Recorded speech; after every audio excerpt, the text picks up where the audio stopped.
All right, Shalom. I want to start out by giving all praise, honor, and glory due to Yahweh, Bahashem, Yahweh Shai, Bahashem, Rakak Wadash.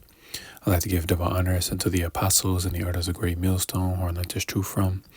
And I'd like to say peace and salutations unto the hopefully elect.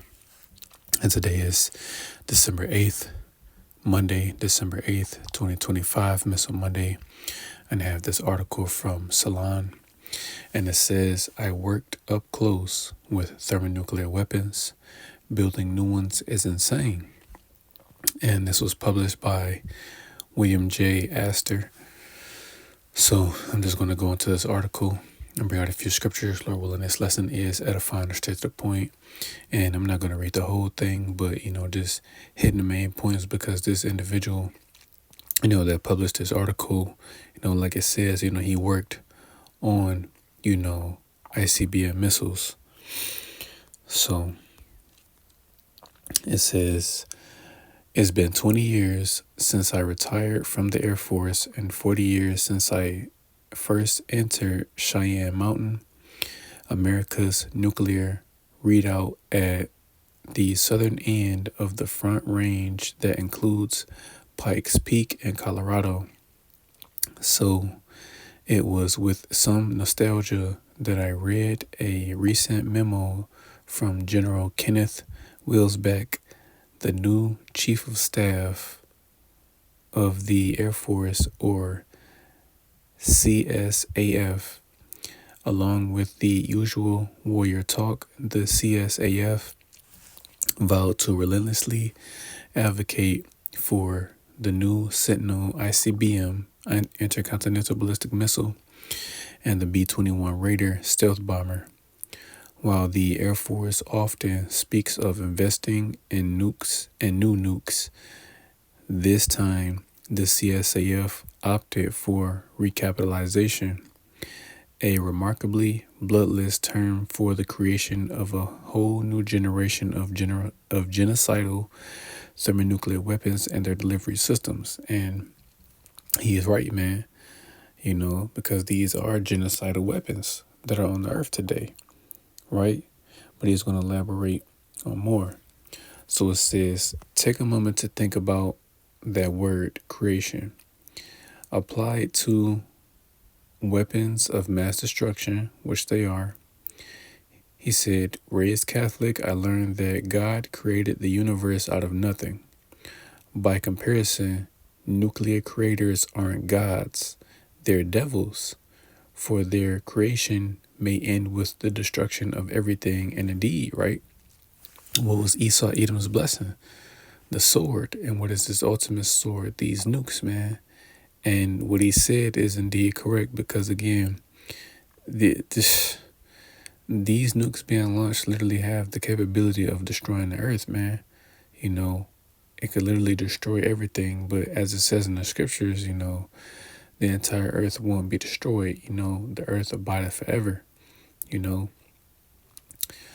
So it says, small wonder J. Robert Oppenheimer mused that he'd become death, the destroyer of worlds, after the first successful atomic blast in 1945. And again, he even referenced, Julius Robert Oppenheimer, aka, the father of the atomic bomb, because these nukes that are on the earth today are, just have evolved from his creation back in the 1940s, and then he not created, but quoted, a scripture from, I forget, the Bhagavad Gita, Elam's book or whatever that is, in which that's not important, but, that's what he was quoting, while shedding a tear. He said he's become the destroyer of worlds, and indeed, because he knew that the weaponry in which he had created would eventually evolve into what we have today, and knowing that the devastation that these weapons can cause, man, because again, we can always go back and look at the damage that was done to Hiroshima and Nagasaki. This year in August has been, 80 years since that event has taken place, and the effects of it are still being felt today. The Japanese has not forgotten what the United States Army has done to them, you know? So continuing, it says MI Cheyenne Mountain Days, circa 1985, the new must-have bomber was the B-1 Lancer, and the new must-have ICBM was the MX Peacekeeper. If you go back 20 to 30 years earlier than that, it was the B-52 and the Minuteman. And mind you, my old service owns two legs of America's nuclear triad. The Navy has the third with its submarines armed with Trident II missiles. Excuse me, Slakia. And it says, and count on one thing. It will never willingly give them up. It will always relentlessly advocate for the latest ICBM and nuclear-capable bomber, irrespective of need, price, strategy, or, above all, their murderous, indeed apocalyptic capabilities. And that's exactly, the type of weapons that we're dealing with. They are murderous. They do have apocalyptic capabilities because, again, certain scriptures give you a description of not only the missiles themselves, but the damage in which they're going to do, because this isn't, just for show. These nukes that are on the earth today are going to be used, because while people, don't want to acknowledge that there is going to be a third world war, those are going to be the same people that are going to be a part of it, So continuing, it says, at this moment, Donald Trump's America has more than 5,000 nuclear warheads and bombs of various sorts, while Vladimir Putin's Russia has roughly 5,500 of the same. So again, this isn't the direct number of both countries, but this is still accurate. America has, well over 5,000 nuclear warheads. And if I'm not mistaken, it could be more. Russia has about 6,000, but just to put it in perspective, Russia has, 5,500. They have more than America, which again, it would only make sense, because it's biblical prophecy that Russia is going to take down America, regardless if you people believe it or not. And that's just on a small scale. It says together, they represent overkill of an enormity that should be considered essentially unfathomable. Any sane person would minimally argue for serious reductions in nuclear weaponry on this planet. Well, it's too late, It's too late. It's no reducing, this nuclear weaponry that is on the earth today, man. Because all of these weapons, again, that are on the earth are going to be used primarily to do what? Destroy Babylon. So it's necessary. It says the literal salvation of humanity may depend on it, but don't tell that to the generals and admirals or to the weapons producing corporations that get rich building such weaponry, or to the members of Congress who have factories producing such weaponry and bases housing them in their districts. It says, so here we are in a world in which the Pentagon plans to spend another 1.7 trillion, and no, that's not a typo, recapitalizing its nuclear triad in a world that is guaranteed to remain haunted forever by a possible future doomsday. It's not possible, it is. Doomsday is coming. Because if it wasn't so, they wouldn't have a doomsday clock. And it says the specter of nuclear mushroom clouds and a true end times catastrophe. And indeed, man, this is what we're dealing with. So there's not going to be a possible future doomsday. There is, because he's leaving it in the air, maybe it'll happen, maybe it won't. No, it's going to happen. It's going to happen. So again, I'm just going to start right there. And then I'm going to leave this article, in in the description box for those that want to check it out for themselves. He's basically going into, what he was doing while he was in the Air Force. But again, man, this just goes to show you that this is serious, man. A third world war is coming, and even someone that worked on them can tell you that this is serious, man, and it's alarming. So I'm just going to bring out, just a few scriptures, man. Didn't want to make this one too long. So I'm going to start with the book of Isaiah, chapter 54 and verse 16. And it says, "Behold, I have created the smith that bloweth the coals on the fire, and that bringeth forth an instrument for his work. And they have created the waster to destroy and right." He mentioned, J. Robert Oppenheimer, again, also known as the father of the atomic bomb, because this scripture right here alone, is talking about him. Not him directly, but in the means of, he's a smith, because what does a smith do? A smith, referring to a blacksmith, is one that creates weapons, and not just any weapons of war, but in this modern time that we're living in, the modern day smiths would be, these scientists and physicists that are behind creating and developing these nuclear weapons that are on the earth today, because the nukes that are on the earth today, they all stem from, J. Robert Oppenheimer, and his development of, the particular, atomic bombs back then. I know for sure he worked on, the Manhattan Project, and I think he may have been behind, Fat Man and Little Boy, the bombs that were dropped on, Hiroshima and Nagasaki, if I'm not mistaken.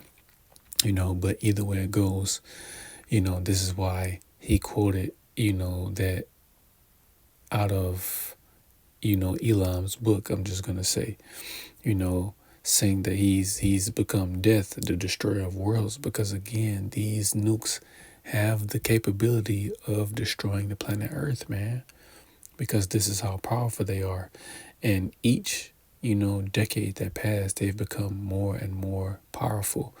The nukes that are on the earth today, they're, hundreds, of times more powerful than, Fat Man and Little Boy. Just Russia alone with the Satan II, which they just had, a broken arrow. I'm just going to say, a missile that, it fell.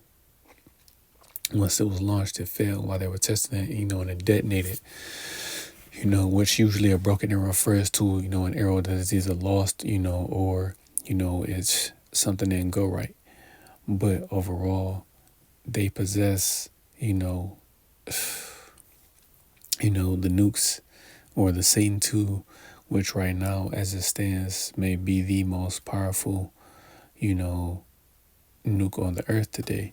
Then behind it, you have China, with their particular missiles. If I'm not mistaken, I think it's the DF-51 or the DF-60, I forget, but you have, China, North Korea, America, with their various nukes, man, that are extremely more powerful than Fat Man and Little Boy, and that's the waster, to destroy, the instrument for his work, these nukes. Because again, a third world war is coming, so he's leaving it as a possibility, again, that it may or may not happen, but that's not what the scriptures say, right? So let's get that in the book of Revelation, chapter 9, and I'm going to start at verse 12. I'm going to get verse 12, and it says, "One woe is past, and behold, there come two woes more hereafter." And right, that one woe, or that first woe, is talking about World War One, which Revelation, the 9th chapter, goes into, and how devastating that war was, man. That's that first woe, right? So, and it says two more woes hereafter, so there will be two more world wars after that, right? So I'm going to jump to Revelation, the 11th chapter, and I'm going to get verse 14, and it says, "The second woe is past, and behold, the third woe cometh quickly." And right, man, you know, World War One went from about 1915 to 1919. You know, while World War Two went from 1939 to 1945. And again, that third woe that cometh quickly is, World War Three. You know, World War One and Two both came to pass. Now this third woe is coming quickly, man. We can see it. The nations are angry at America, and primarily who? Russia, you know, because this war will not be official until Russia and America are directly at war with each other, and is 9 times of it, well, it is, going to be brought about by, Amalek over there in the land.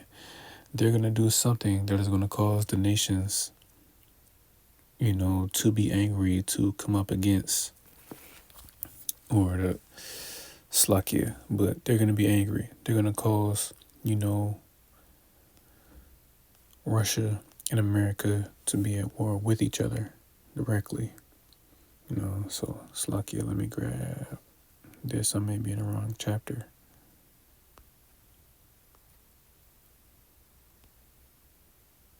Oh no, I passed it. So Jeremiah chapter 49 and verse 20, and it says, "Therefore hear the counsel of the Lord that he has spoke, Slakia, that he had taken against Edom, and his purposes that he hath purposed against the inhabitants of Teman. Surely the least of the flock shall draw them out. Surely he shall make their habitations desolate with them." And right, the least of the flock is Amalek over there in the land, man. Because again, everybody is going to be angry at them. Everybody's also going to be angry at America, So whatever, they do, so we have to keep our eyes, on them over there in the land as well. Because again, they're going to do something that is going to cause Russia to, step in on behalf of its allies. And by default, America is going to have to step in on behalf of, Israel. And I'm not talking about the nation of Israel, so-called Negroes, Latinos, and so-called Negroes, Latinos, and Native Americans. I'm talking about, the imposters, the rats, Amalek, because again, we know that America is the biggest supporter of them, because they are the biggest welfare recipients, man, because they're living off of the Americans' taxpayer dollars, So they're gonna do something that is gonna cause these nations to be angry, And again, there's not a possible future world war or a possible doomsday. Doomsday is coming, because I just read it. Revelation 11 and 14 tells you the third woe is coming quickly, and we can see it with these different things that are taking place in the earth today. Right?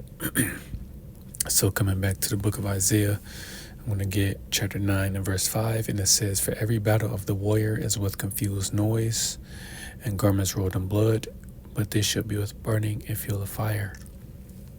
Right, man, as we know, this coming world war isn't going to be like how traditional warfare was fought, with hand-to-hand combat. You have a nation of men on one side of the battlefield coming up against another nation of men, having different weapons of war, swords, spears, shields, bow and arrows, these different things, charging each other in the center of the battlefield, until, one, nation overtakes the other. This war is primarily going to be fought with these nuclear weapons, And as always, I have to mention that you are going to have ground troops that are going to be going to war, but that's primarily how this war is going to be fought, with these nuclear weapons, because that's why they're on the earth today, to come up against Babylon, to destroy Babylon. And let's get that in the book of Isaiah chapter 13 verse 4. It says, "The noise of a multitude in the mountains like as of a great people, A tumultuous noise of the kingdoms of nations gathered together. The Lord of hosts mustereth the hosts of the battle. And right, man, that, the noise of a multitude in the mountains, it says like as of a great people. That's talking about the nukes, man, in particular the warheads, because that's the part of the missile that does the damage, and this is going to make a great noise because you're going to hear them before you even see them, man, because you're going to hear them being launched, that jetpack, that rocket propulsion system that is going to be guiding them. They're going to make a loud noise, because there's not just going to be a couple, there's going to be thousands of them. They're going to cover the sky, and to do what? Verse 5, it says, they come from a far country, from the end of heaven, even the Lord, and the weapons of his indignation to destroy the whole land. And right, man, these weapons are going to be shot from one end of the earth and land on the other. So nukes are going to be launched from Russia and they're going to land in America. These different countries that are already against America already have them aimed at this place. It's going to be launched from far, come from the east, and they're going to land in the west, and this is going to be the judgment of this place, complete destruction. Isaiah the 34th chapter, gives a vivid description of how America is going to look after, this said destruction takes place, because America is going to be completely destroyed. Babylon is going to be taken out, for the things that Esau Edom has done in this place, because this man must be taken out of power, because we won't be able to live peacefully as long as this man is still in power, because again, he's destroying the earth, which is why the Lord is going to destroy him with the very thing he blessed him with, which is the sword, pursuant to Genesis 27, and 40, Esau Edom's blessing was the sword, which is his different weaponry, which is not just limited, to, guns, his different medical practices and, the different things that he does, man. But again, the Lord is going to take Esau out with the very same thing he blessed him with, which ultimately are these nukes, because again, the Lord, gave him the knowledge to bring forth this technology to ultimately take himself out on a small scale, because we have to remember that those Russians, they're Edomites too, yes, our people, are scattered over there, but this war is primarily what?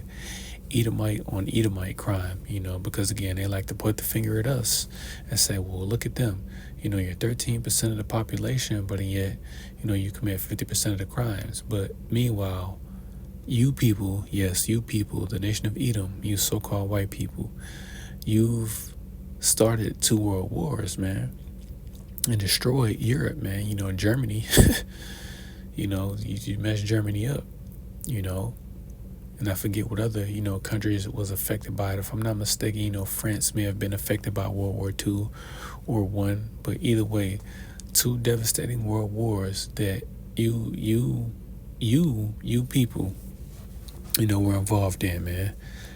Millions of men died in that war, but yet so-called Negroes, Latinos, and Native Americans never started a world war.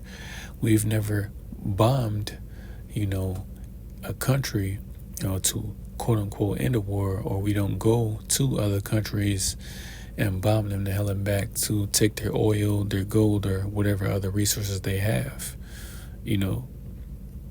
But, it's all good, because again, you're gonna pay for all of the slander that, you people do to us, but just to stick to the main point, man, that, excuse me, Slovakia, these nukes that are on the earth today, man, they're gonna be used and they're not gonna be spared. So, matter of fact, let me grab that out of the book of Joel, chapter 2. I'm going to start at verse 1, and it says, blow ye the trumpet in Zion, and sound an alarm in my holy mountain. Let all the inhabitants of the land tremble, for the day of the Lord cometh, for it is nigh at hand. A day of darkness and of gloominess, a day of clouds and thick darkness, as the morning spread upon the mountains, a great people and a strong. There hath not been ever the like, neither shall there be any more after it, even to the years of many generations. And right, man, so these nukes that are on the earth today, they're all going to be used. None of them are going to be spared, you know.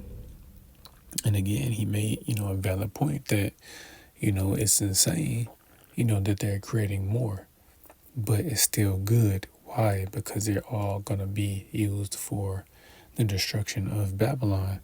And of course, other countries are going to hit as well. I believe other countries, as we know or should know, the two confirmed places on the earth that are going to get hit is, the land of Israel, because the land has to be cleansed, before we can return to it, because of what, Amalek is over there doing. Our land has to be cleansed and made beautiful again. So Israel is going to get hit and America is going to get hit. But the difference between the two, Israel will be built back up and America will be left completely desolate. So if any other, country outside of those two, get hit, they'll be built back up as well. But much like Sodom and Gomorrah, ancient Sodom and Gomorrah, America is going to be left as an example of how not to live, of how not to run a kingdom.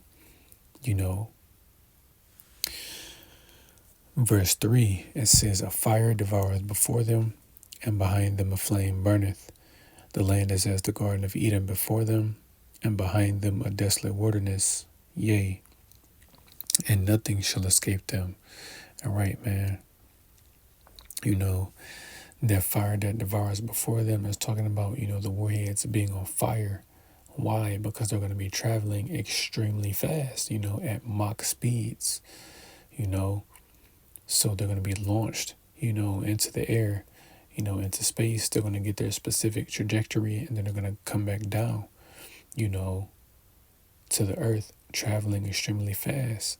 That flame that burns behind them, again, is that rocket propulsion system that is going to be guiding them, So they're going to be on fire while making their way back to the earth. That's why they're, extremely bright. An example of that would be the scene from Terminator 2, when Sarah Connor had that dream, where she was just, playing in the park, with some children.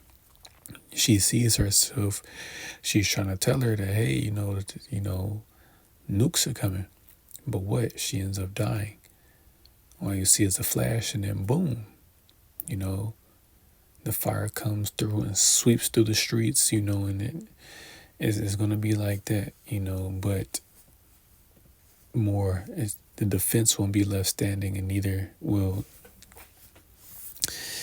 it's going to be extremely bad, man.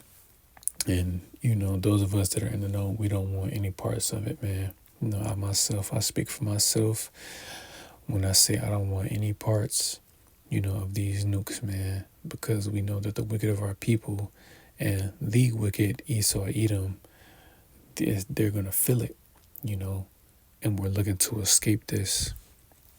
And since the land is at the Garden of Eden, you still have, parts of America where the landscape is beautiful, that isn't as polluted as, other parts of the U.S., it's beautiful. Like I always make mention, here in Michigan alone, up north, man, certain of those places, it's just beautiful. It is. But what, after those nukes hit, then what? Desolation. So I'm going to end it with this. That's the book of Revelation, Slakia.